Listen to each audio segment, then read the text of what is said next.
యుధిష్ఠిరుడు అబద్ధం చెప్పడు. ఇది కేవలం పేరు కాదు, వ్రతం. అతని మాటకు దేవతలే సాక్ష్యం. అతని రథం భూమి నుంచి 4 అంగుళాలు పైకి తేలేది. ఎందుకంటే అతని జీవితమంతా సత్యం మీదే నిలబడి ఉంది.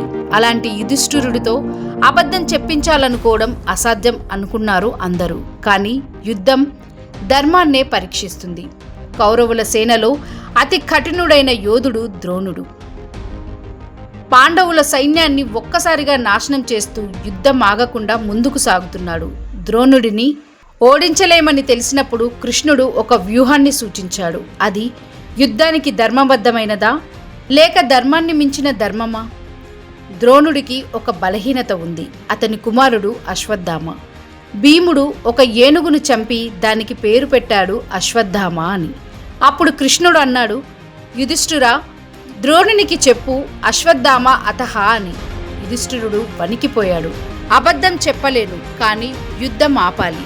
1000 మంది ప్రాణాలు కాపాడాలి. అప్పుడే అతను చెప్పిన మాటే చరిత్రను మార్చేసింది. అశ్వత్థామ అతహ నరోవా కుంచరోవా. అశ్వత్థామ చనిపోయాడు, అది మనిషో ఏనుగో తెలియదు అని. మొదటి భాగం పెద్దగా వినిపించింది, రెండో భాగం మెల్లగా పలికాడు. ద్రోణుడు మొదటి మాట మాత్రమే విన్నాడు. ఆ క్షణమే ఆయుధం చేతిలో నుండి జారిపోయింది. ద్రోణుడు యుద్ధం విరమించాడు, మరణించాడు. ఆ మాట పలికిన క్షణం యుధిష్ఠిరుడి రథం భూమిని తాకింది. దేవతలు మౌనమయ్యారు. ధర్మం గాయపడింది. ఇది అబద్ధమా లేక అర్ధసత్యమా? యుధిష్ఠిరుడు పూర్తిగా అబద్ధం చెప్పలేదు, కానీ సత్యాన్ని దాచాడు. ధర్మాన్ని వంచలేదు. ధర్మం కోసం ధర్మాన్నే త్యాగం చేశాడు.